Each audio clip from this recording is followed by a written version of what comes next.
how does your friendships correlate to relationships? Like, do you have certain friends around you that are negative, or you got all positive friends that got relationships and things like that, or your friends are like negative and then single, you know what I'm saying, women and all that? Yeah, I say, what's it called? Birds together.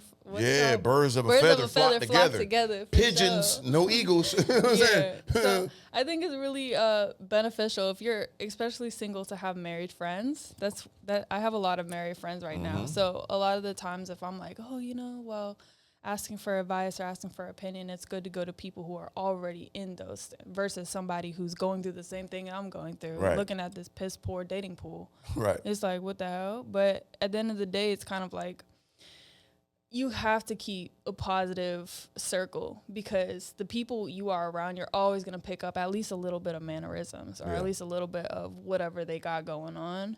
I don't have anybody. Well, one, I don't go out. I'm not a nightlife person. I don't drink and smoke either. I don't do anything that's like harming to my temple. Right. So it's just like when I get friends and things like that, and this is why I don't have a lot. Ever since I was like a lot younger, I was focused. Like I'm in high school, I'm sitting alone at the lunch table. I'm in the stock market. Like I'm doing things like that. And kids are looking at me like weird. They're like, oh, they think I'm stuck up because I don't want to talk to them.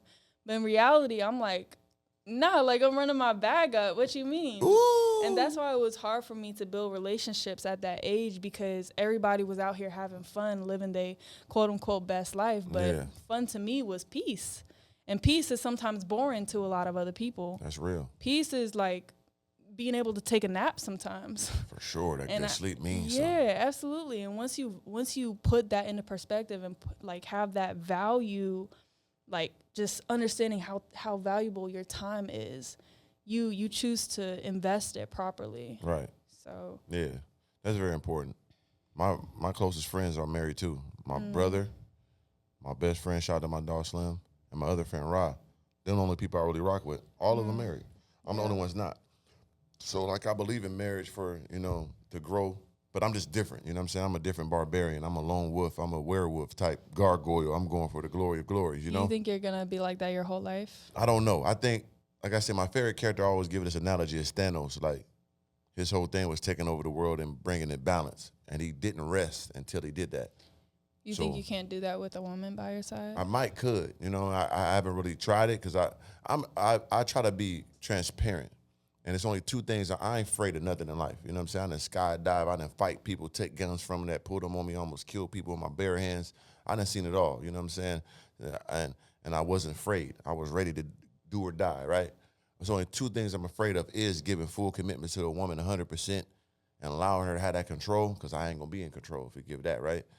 And having kids and having to grow them and worry about them in this crazy-ass world. They're the only two things I'm afraid of. I'm not going to lie. You know what I mean?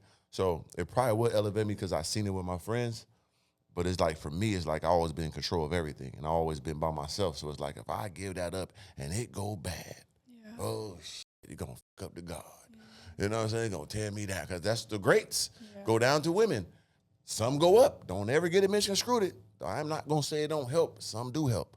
But the most greats I seen, when they go bad with a woman, oh, it's over.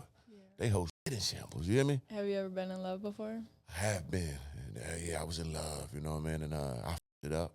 It was a great woman, you know what I mean? And I f***ed it up. I was cheating and just being a loser, trying to figure out my life at the same time. And, and it was devastating at the time. But it was all my fault, so I can accept it and take accountability. But it put me on the trajectory to be who I am today. It made me get in the gym. It made me go get money because I was like, man, I'm going to make it so hard for her to ever forget me for what she did. You know what I'm saying? Like, I'm going to be the super that's like, damn, that's the one that got away. And I am, of course. She still look at me this day like, damn, you look what you made. I was already that monster, but it drove me to go immortal. I don't want no box unchecked. I got to be the top tier in shape. I'm already tall. I'm already funny. I'm already smart. I got to get the money. You know what I'm saying? I got to get the power. I got to get everything, the influence, and I did. So it drove me to who I am. But it hurt, though. Ooh, that hurt. Bad, too. Me up. But it happens to the greats, you know? Yeah. And I ain't been the same since.